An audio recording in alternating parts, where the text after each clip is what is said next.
for us placing an order with a publisher, with an author, we try to get at least the printing costs, so the author is not out of pocket for printing. And then the shipping, when the books are ready to be shipped, then they pay the shipping charges, and then the balance within 30 days.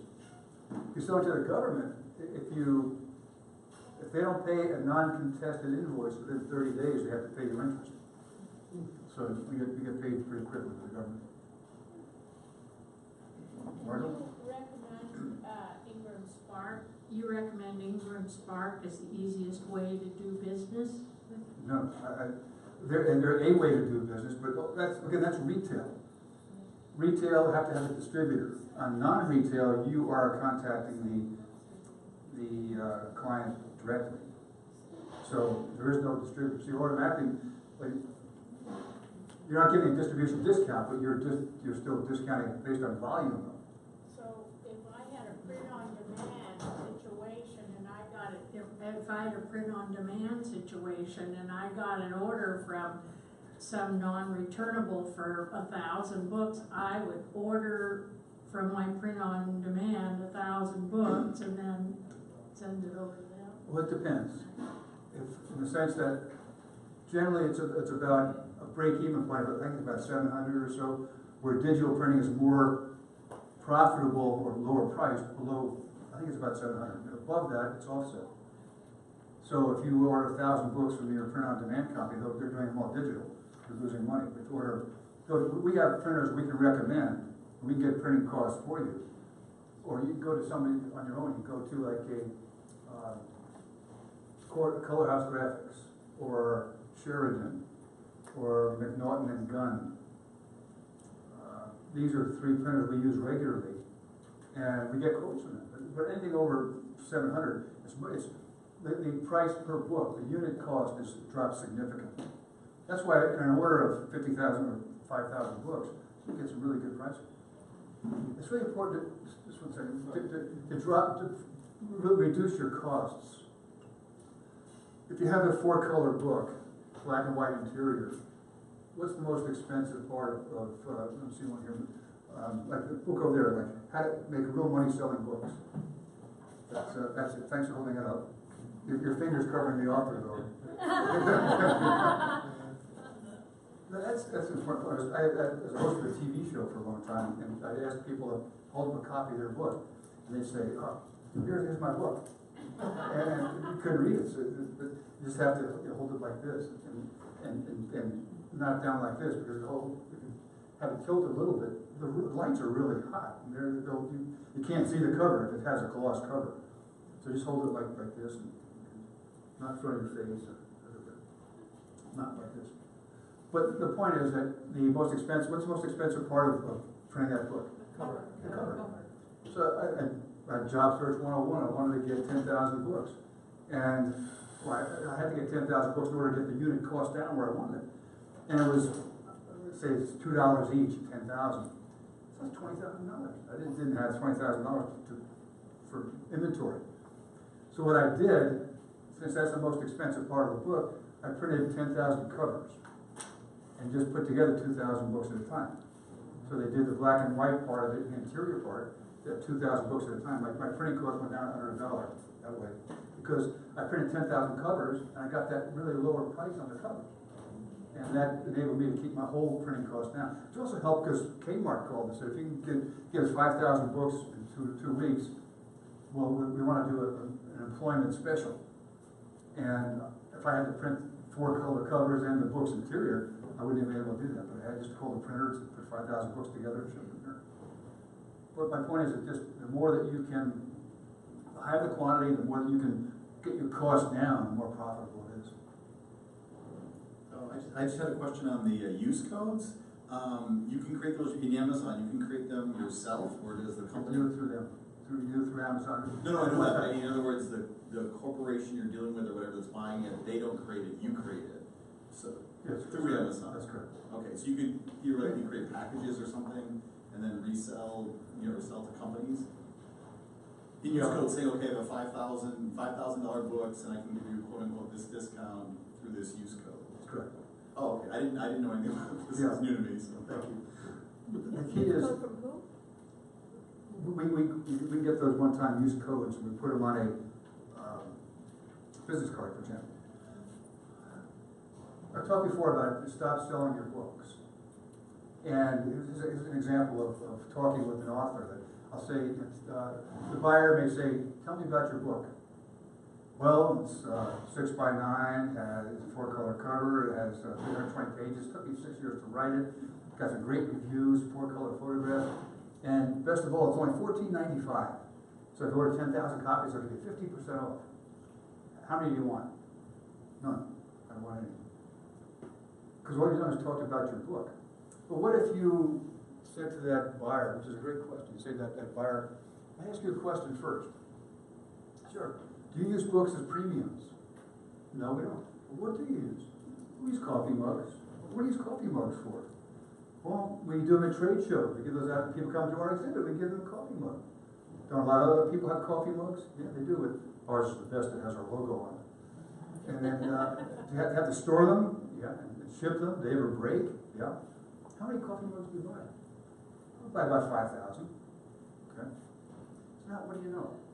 You know what their budget is. The coffee mugs are about $2 each. Their budget's $10,000. You know what their pain points are. They don't have a unique giveaway at a trade show. They have to pay for storage, they have to pay for shipping, they get breakage. Now you go to what we have done to our clients, or our prospects, we'll do is go to them and we'll give them the whole scenario and say, well, how about I have ebooks? And people have a choice of ebooks. So these one-time use codes on these business cards, and now they hand them out at trade shows. Thanks for coming to my exhibit. Instead of that coffee mug which you'll leave in your hotel room before you pack to go home anyway, here's go to this website. We have this website set up, populated with all our books on it, and then they download whatever book they want. So it's all by these one-time use codes. But the key to that is tying back in to stop selling your books and sell what the content does, how you can help the buyer with it. And then we tied it into we worked with a shoe store chain in Texas. They had 5 stores for children's shoes. So we created this punch card. And when the parents bought X dollars of children's shoes, they got a punch. And when they got the X 4 punches, they could order any of the children's books in our catalog, an ebook or a printed book. And the shoe store chain bought those one-time use codes, and they also bought a supply of printed books. So it's does that help? No, absolutely. I hadn't heard this before, so thank you. It's really it's being a little creative. Sometimes wacko, a little creative. We do a lot of my business partner is wacko. I'm creative. He's wacko. But we at a trade show.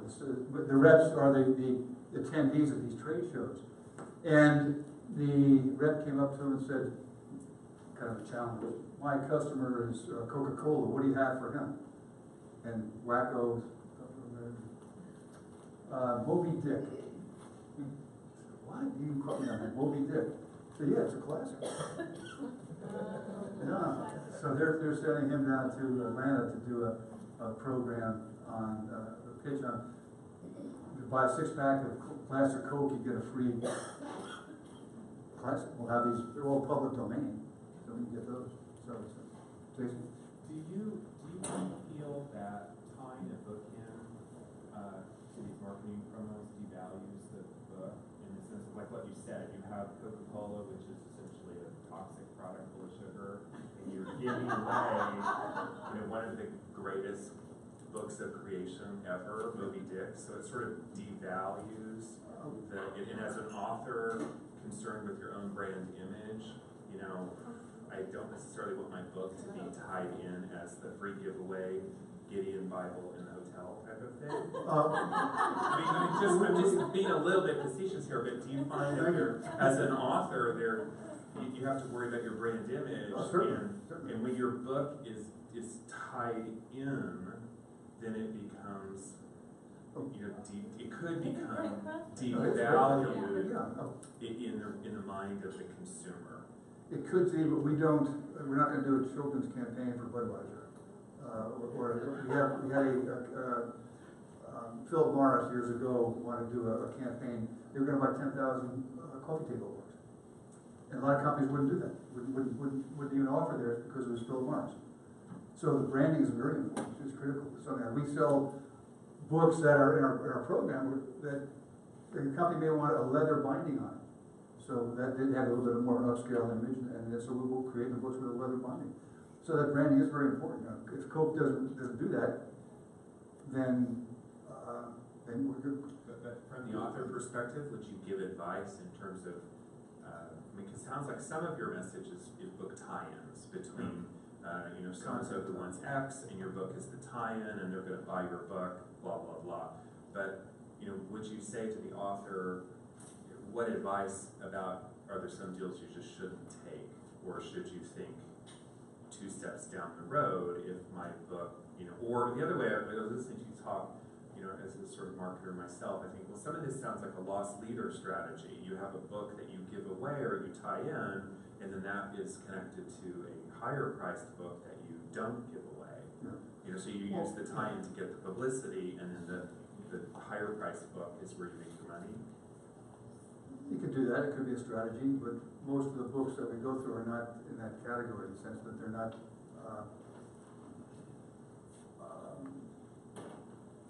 anti some cause, in the sense that the children's shoe store there's children's books for children. That seems like Yeah, so we put a lot of those together.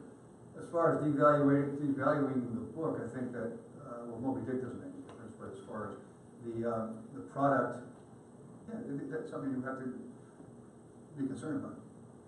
Just 1 second, Mark. We worked with a company. Another company came to us. Another guy came to us and said, "This company wants to do a Mother's Day campaign, and what do you have for them?" This similar concept, tying in with that image. He said, my business partner said, Wizard of Oz. And the Wizard of Oz for Mother's Day? Yeah, because then anybody in the country, their customers would write a note in there, "Dear Mom, I'm not around anymore. I'm moving 1,000 miles away, but everything you taught me has helped bring me to where I am today. And I really want to thank you for that, let you know how much I appreciate that. No matter where I am around the world, there's no place like home." So that ties into the Wizard of Oz. Now, we found a printer that can print 10,000 books. That first page is different than every one of them. King Printing in Massachusetts can do that. So if you ever want to put let's get back to that. The point there is that that's a very positive image with the company. So the company's getting that value of the heartthrob value from that. But the mom's getting a personal letter that's handwritten by the son or daughter on Mother's Day with that book, The Wizard of Oz. So brand image is critical, and we try to tie it together where we can to honor the brand image of the organization, also of the publisher, of the author, because you have that brand image too that you're trying to project. Now, if you get that, if you can tell somebody else that you sold 10,000 books to this company, we used your book as a promotion, it gives you a lot more credibility too, and so you have that as a reference. Now, when you're referring to your clients, are those in the commission sales program, or is this something else that you're doing where you're representing people more specifically? We do that more. We do some one-on-one selling, but primarily through the salespeople, because they've been calling the same buyers for 20 years in some cases. So they have relationships in place. They can call up and say, "Susan, can I see you tomorrow?" And they say, "Yeah, I can." So it's something that if I try to, she never heard of me before, then it might take 6 weeks just to get the initial call. So we try to work with them whenever we can. Deborah? Yes, so I'm a little confused, which isn't how you book. If I were to sign up for the commission sales program, which I'm planning on doing, would it also make sense to work with you on and get the training program? Or if I do the 250, are you my sales rep so I don't have to do the training? Yeah, we could do that. The sales people out there are your sales field, your sales team. Okay. They do the selling for you. Okay. The other program is basically the first page on your handout that is basically describing all these things. And that's what we're gonna go through today. But, yeah, that's right. Let's do it. Let's go. I'm ready. In the morning, you mentioned Christian books or religious books. Could you talk a little bit about what the outlets for them might be? Sure, Christian books could be to ministries, to prisons, books behind bars, to, we sell them to retreat, Christian retreat houses. And if you go take a retreat, you free copy, excuse me, this book with it. So it's, I have one of those market maps right here. I can show you. I was going to do that earlier today, just didn't have time. There are Christian catalogs, Christian bookstores, chains of bookstores, a lot of Christian TV and radio shows. But let's get this. The first step here is Thank you. is define your target reader. And we talked about that this morning at 5 W's, who, what, where, when, why. Doesn't sound like it's on. It is not. Give me a second here. Oh, it's good. Batteries on. There you go. Oh, here. I thought that was good. Yeah. Okay, so that's a lot better. Do you want to just stick with that, or do you want me to? I'll just do this. This better sound better? Okay, that's gonna have to talk is a lot easier. I'm losing my voice. Anyway, the 5 W's are who are your prospective consumer buyers? This is critical. Defining these. Again, it's not everybody, but finding out who these people are. This is the first inside page, this page 2. And figure out who they are. And a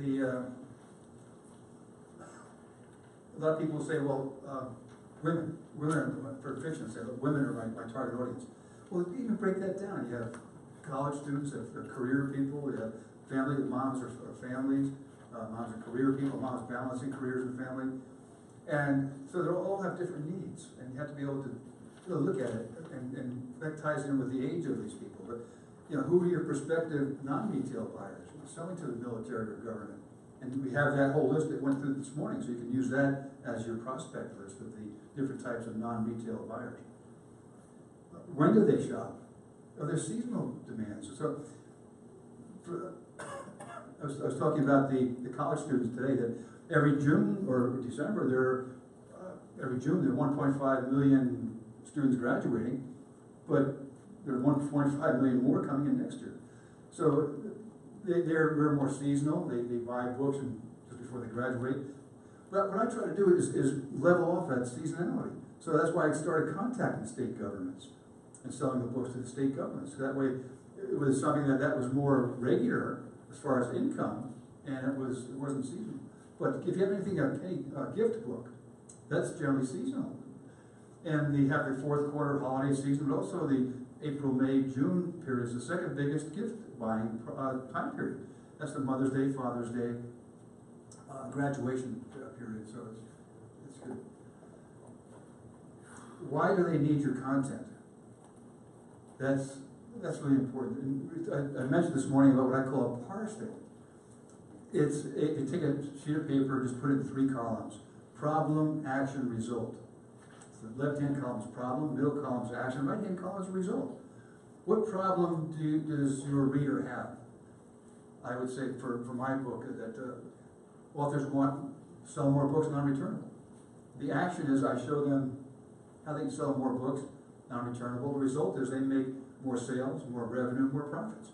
And that's what they want. And that's what you are talking about in your selling, in your literature, in your phone calls. You're talking about that result. My job search books, people would say, when do I use a functional resume, a chronological resume?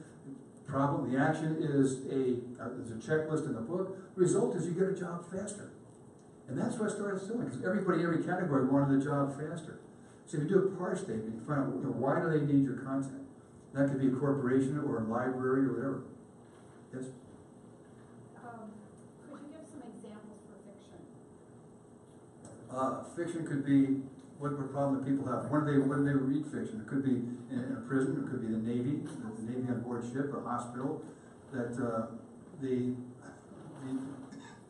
me, I'm sorry, I got a little bit of a cold here. I'm not here before. But the problem for the Navy is that the sailors are on board ship, they don't have any place to go when they're off duty, so they want books.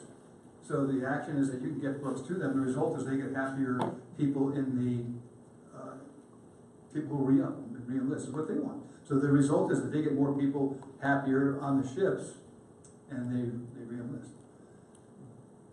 Somebody just wants fiction for, there's a lot of reading groups around the country. Maybe 5 people here, 10 people here, 8 people here, and they all will, not all, they'll read a book, and then all the people in the group read a book, and then they meet monthly to discuss it. Now, for you to contact all these people would be very difficult. If there was a list of those, but Reading Group Choices is a company that has a list of all these people.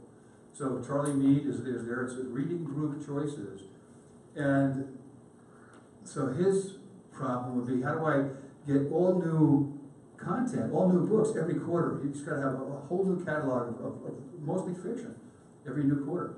The action is, we as a supplier of a lot of fiction can do that. You as a publisher of fiction or a title of one book can get it to him. And the result is he makes more money because he's getting quality product, new quality product to every these reading groups. So he'll buy 5,000 of your books, and he sends them out 5 here, 10 here, 20 here. So you're not doing that. So you're getting that one large sale and of fiction. So that hotel chains. If just one second, the hotel chain, their objective is to make more money. So if they put your book in the rooms, then the result. And if the people like your book, they just take it with them and add it to their bill. We did that with that book in Idaho. So that was an example. Yes. Could you speak also to poetry? That's tough. We don't sell poetry. It's something.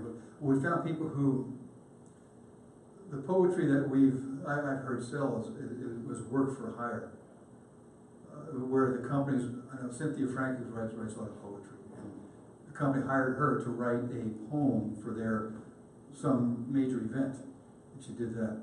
If the poetry is based on some event, some historical event or some geographical event, then you may be able to work with gift shops in that area, or maybe hospitals, or depending on the poetry is about, maybe hospice or something. But poetry is very, very difficult. Rhyme doesn't pay. Non-rhyming. I'm just trying to control it. Got it. For the reading choices, are they buying the books from you, or are they sending out information about your book to their members? Reading Group Choices, they buy the books from you, Oh. non-returnable, and they send the catalog out to people quarterly, because they have all these different groups. So that's their sending out. And do they pay you in advance, or 50% Yeah. up front, or something? Whatever you negotiate. Oh. It could be 50, generally it's 50% would be reasonable. The thing is, with Charlie, if you contact him, what most people do is send him books and say, here, put them in your catalog. What I suggest is tell him if the books are sold in San Francisco, that you'll actually go to the group and talk with them. Or if they're in Connecticut, you'll do a Skype call with them. Now, if these people can read your book and talk to the author when they meet to discuss it, that's much more likely to get in there, because now you're doing a little bit more promotion. I don't know if you're going to discuss this later, but are you going to cover a little bit about fulfillment? I know through you handle all the fulfillment, but if we're doing some of the stuff on our own, do you have suggestions or ideas around fulfillment? And are you going to talk about that later? Yes, we can do it a little bit later, actually. This is, you start with non-retail fulfillment? Because retail fulfillment is the distributors do that. Yeah, non-retail. Yeah, non-retail. Well, just non-retail, you do, you handle it. I'll just briefly hit that now, that if you get an order for 5,000 books, then you find out, one, do they want it customized, they want their logo on the cover, and find out the printing cost for that, and then you can negotiate the final price. But then generally you don't have to touch the books. You call the printer, print 5,000 books, ship them to this address, And before the books are shipped, I'll pay you your agreed upon price and the shipping cost. So you really don't have to touch any books. So. Are That's you one of them. gonna touch on specific printers or? Well, Color House Graphics, Sheridan, Norton Gunn, McNaughton and Gunn, Gunn. Those are three that we regularly contact. King Printing in Massachusetts. Well, because we're paying shipping, we try to get the shipping points close to the end user as possible. That reduces the shipping costs. We have some printers, but those are Color House Graphics, Sheridan, McNaughton and Gunn. We also have a member who's a print broker who that's great. can, is great at helping with all of that. If you go to bookapps.org, bookapss.org, there's a list of recommended suppliers. And these people are in there. I did mention before, but BAIPA is an affiliate of my association too, so you get a discount on everything. But it's bookapss.org.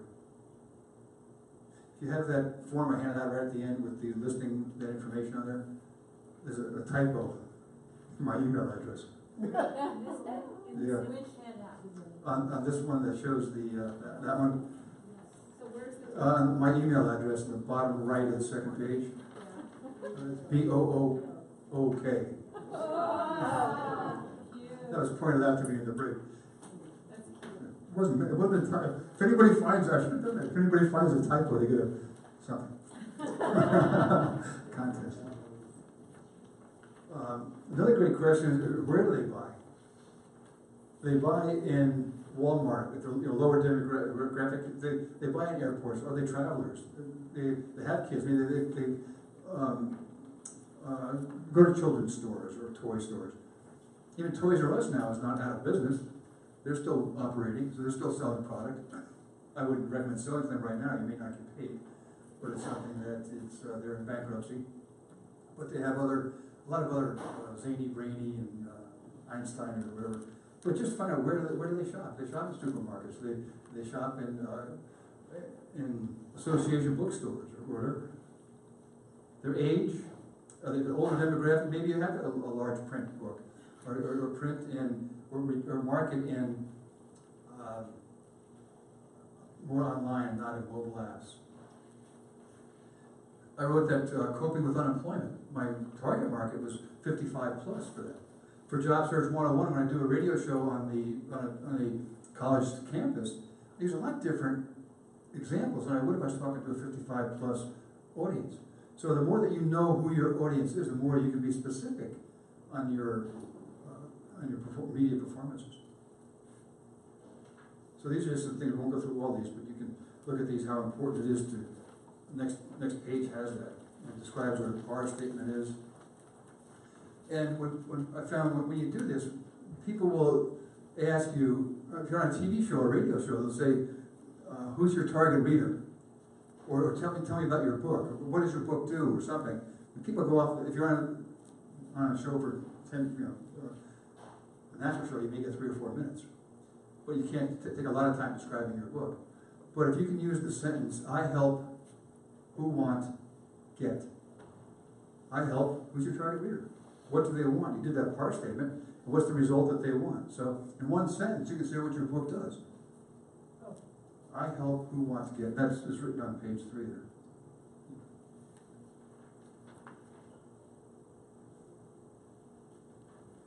That you're selling to a company, the company might have a different agenda for the consumer than you do. Like I'm thinking, can I get a company to buy my book that's to empower women? The company might want to prevent sexual harassment. So if they empower women, it prevents them from getting in trouble for sexual harassment. That's a great example. So you go to an association like SHRM, Society of Human Resource Managers, and contact them, you do a program with them, get in their newsletter. And then that would be great for you, Susan. That would be good. You're Susan. That's right. You came in late, but it was the Society of Human Resource Managers. Lots of books on productivity, on absenteeism are really important for them. Because we had a book on a company, it gets back to your question if I understand right, that we don't go to a company to sell books. The sales reps, we don't go and say, here's our line of books, which one do you want? What problem do you have? And how can we help you solve it? So a company wanted to reduce absenteeism, they wanted to increase productivity, they wanted to reduce their healthcare costs, they wanted to have their 10,000 employees have a better understanding of the benefits of a healthy lifestyle. So we went to their 10,000 employees. Month one, each employee got a book on walking. Month two, a pedometer. Month three, it's called a continuity program. Month three was a journal to keep track of exercise. And then they hired the author of the walking book as a spokesman. We went around the country doing that. So we didn't go to them, if I understand your question, we didn't go to them to sell the book. We went to them to help them solve a problem. Now their problem is sexual harassment, which is a big topic now.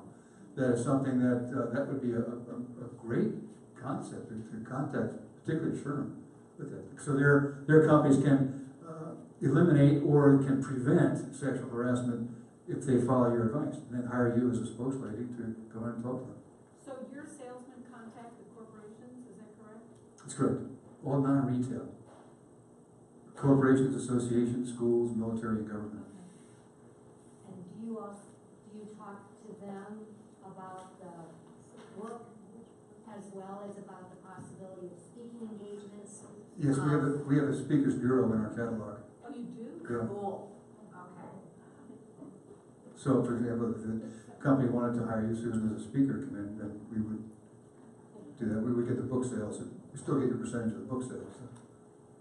So it's it's a big part of the whole business. To Susan's point, we're not trying to sell books. We're trying to help them solve problems with books.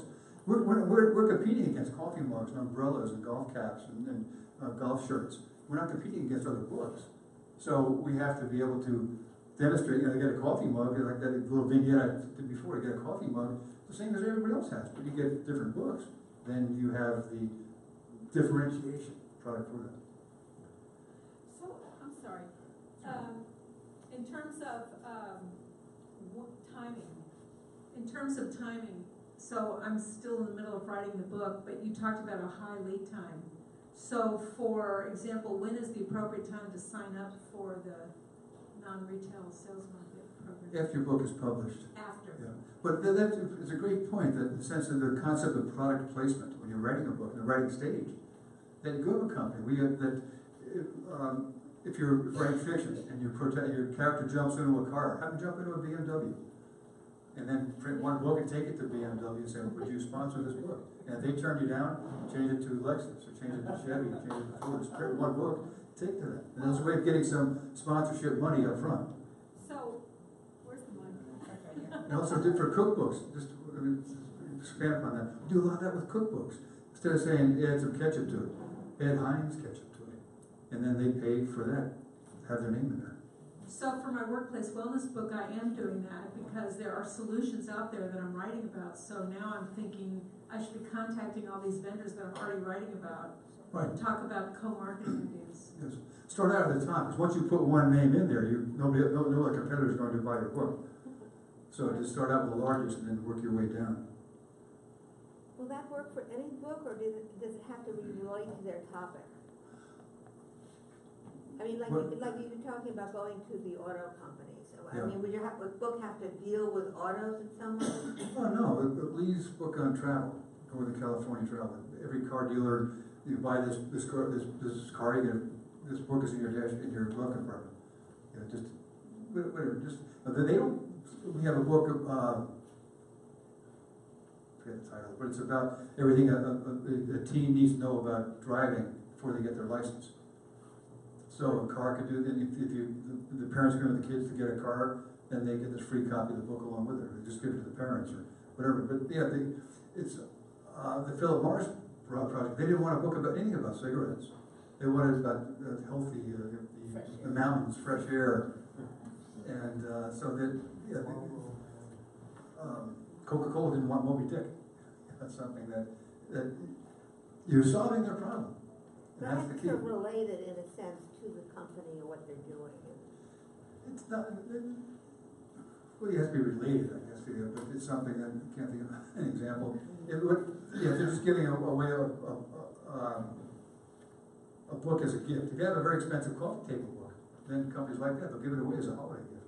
But typically it would be associated with it. They want some value. They're gonna give away 10,000 books. They want some value from that.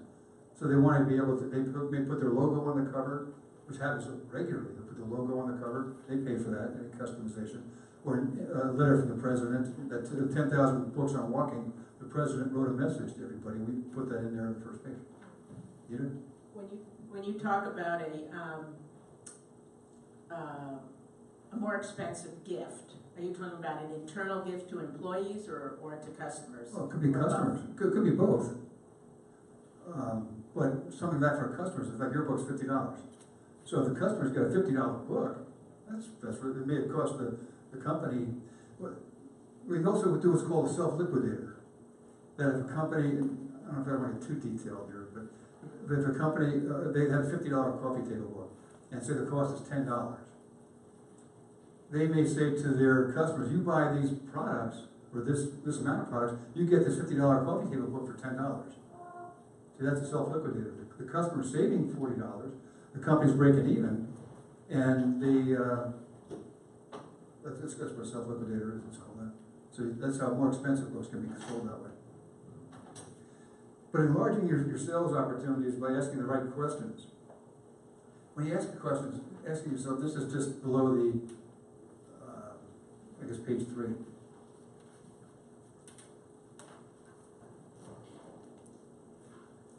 That enlarge your sales opportunities by asking the right questions. And how many ways can we change a given product to make it more marketable? See, how that's asked, in how many ways? You say, how can we make our product better? The first answer is an answer. You say, in how many ways, then you're getting additional comments for that, additional ideas, and then you choose the one that works best. How many can we work with successfully with our distributors? I had my first book with Logan Publishers, Logan Distributors back in 1990, early 90s. That I wanted them to make sure they were selling my book and not others. So I had some flight coupons. I was in the corporate world. I had a lot of mileage. Back then, you could transfer the miles easily. So I said, anybody who sells 1,000 books in a month gets a free ticket to American Airlines anywhere American Airlines flies. And it didn't cost me anything because I had the mileage for it. I also created little stress cards. That little card that if you put your thumb on it, there's a little chemical there. You've seen these like it changes colors. If you're stressed, your blood goes internally, so your fingers are cooler. But if you're relaxed, you get good circulation. So this would turn red if you're tense, and then blue if you're blue, green, black, and red, based on different emotions. So they have little squares, blue square, green square. So I said, well, how do I just write the colors? I thought people knew what blue and green looked like. So I went from $1.50 per card to about 50 cents a card, because I just wrote out the words instead of having the color in there. So I gave those to the distributors, and they gave them out to their bookstores. You buy this book, here are 100 cards, stress cards, that you can give to your customers. And on the back, obviously, there's information about my book. Also, when you're working with a distributor, when they call on a customer, a retail store, they don't walk in with a satchel of books, be pretty heavy. They walk in with a satchel of book covers. So that's how your cover is critical in this whole process. What I did also to help the sales rep sell my book, on the back of the cover, I put in, and just put stickers on there with all the benefits of buying my book. So I'm talking to this store manager, and she's looking at the front cover. The sales rep is looking at the back cover, telling Susan how great this book is. So it's just a little trick I found to help the sales rep sell more. But the more that you can work successfully with your distributors, the more they work out. Improve your pricing with terms, and as I said, printing the 10,000 covers was helpful. How can you improve the quality and quantity of promotion? Here again, just think niche. You can probably sell more if you have a book about golf. You can sell more books on a TV show about golf than you could be getting on Today's Show. because you have more people interested in your topic. What I've found helpful to me is to just put a big rectangle on your page and put it in 4 quadrants, 2 columns and 2 rows. The left column is short-term, the right column is long-term, the top row is exposure, and the bottom row is sales. Just fill in the blank. What promotion can you do for short-term exposure, short-term sales? Short-term sales might be direct marketing or telephone marketing or direct mail, where the long-term might be corporate sales. Working on that 10,000 book order, it's going to take you 2 years. So if you just have that, it's short-term, long-term, and then exposure and sales. And just fill in the blanks of what marketing, what promotional techniques you can use. Because people say, I got on sent out a press release, I sent out 200 press releases and didn't sell anything. Well, that's to be expected. Publicity isn't to sell books, it's for exposure. So they get on a radio show and say, I was on a radio show, didn't sell any books. Well, maybe there's a wrong audience, maybe you didn't do a good job or whatever, but the more that you can look at the exposure and the impact of it, I found that's helped me a lot working with my clients to fill in those blanks of what works best for their target market. So everything's based on target market. It's really important to do that. So next, so other questions, but you can get there were other really good questions. Who else? Who else can use the content of my book? I had the college students. Who else? Well, state governments. I sold my job search books to corporations. When they laid off people, the top echelon got the outplacement. The bottom level got, thanks for your time. So I gave, they bought a bundle. Somebody asked about bundling this morning, Virginia, they may have. But it's, they had to give job search 101, coping with unemployment, help one inquire within in the video. A bundle that to all their employees who were not terminated, laid off. Well, so that way they helped them feel less guilty, and they got a better reputation. Maybe addressing Jason's comment, but they helped them build their brand more as a somebody who really cares about employees. Good. On that topic, so the book "Who Moved My Cheese," that's the primary way that book was marketed and became a viral book, was it was used by management when they laid off employees. So kind of a question sort of been in my mind. So you have a job book.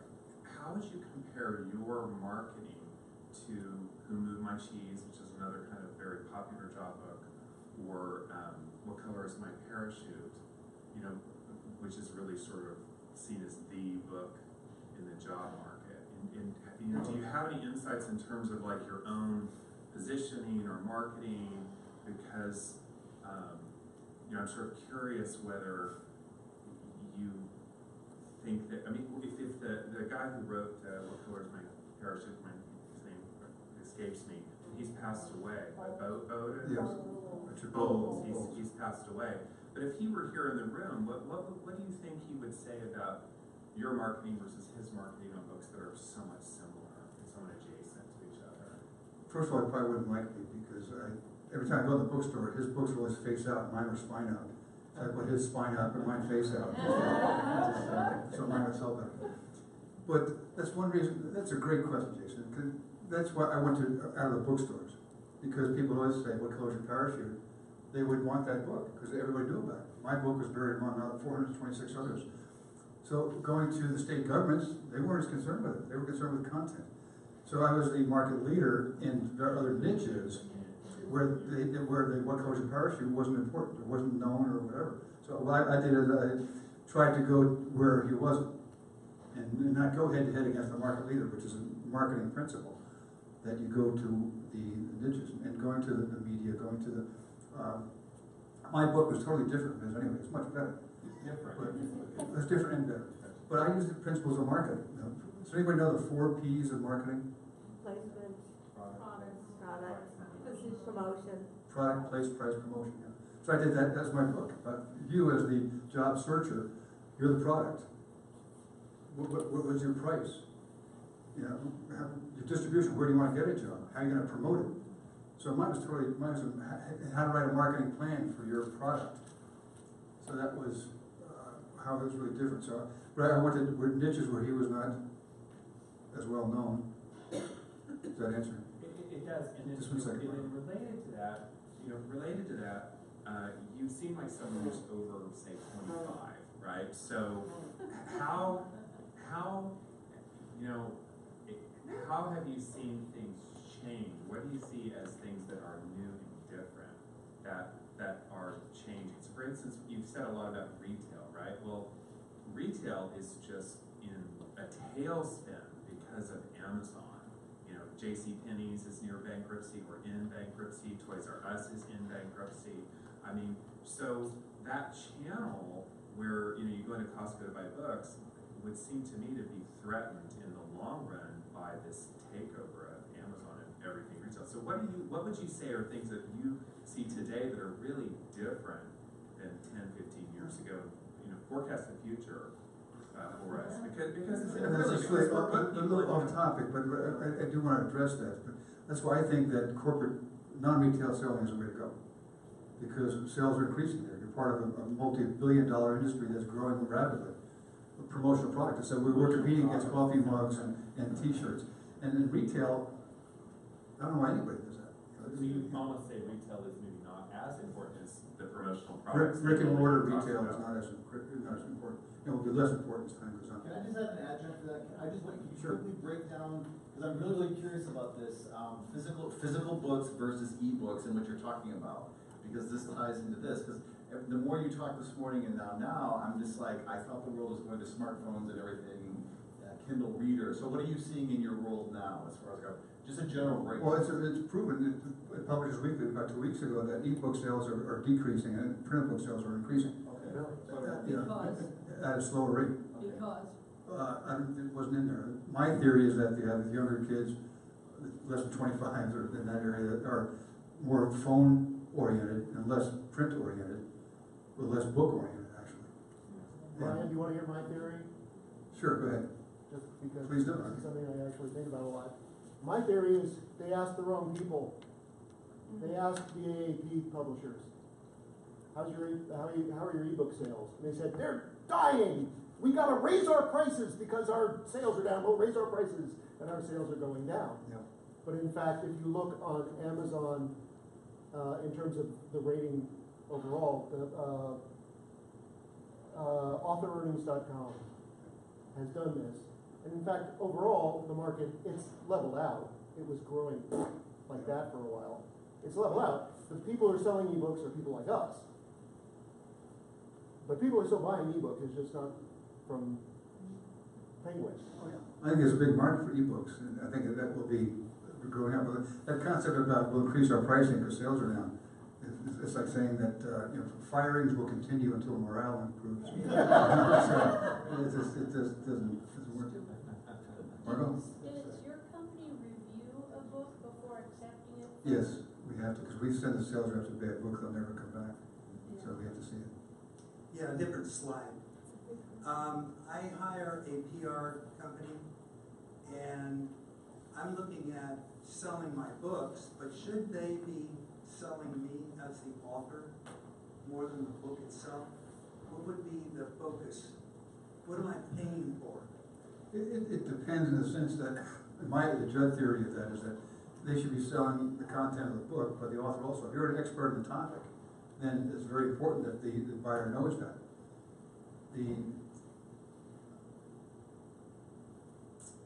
I'll get into the proposal later, but that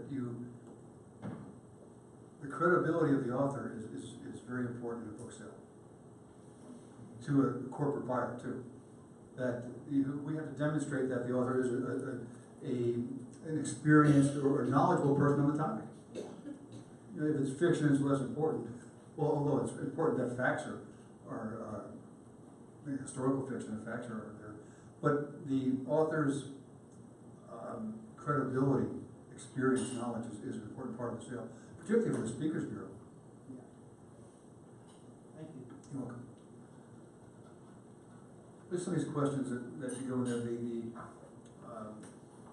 who could use the book's content and overlook segments. I talked this morning about the prison libraries. I never would have thought of that.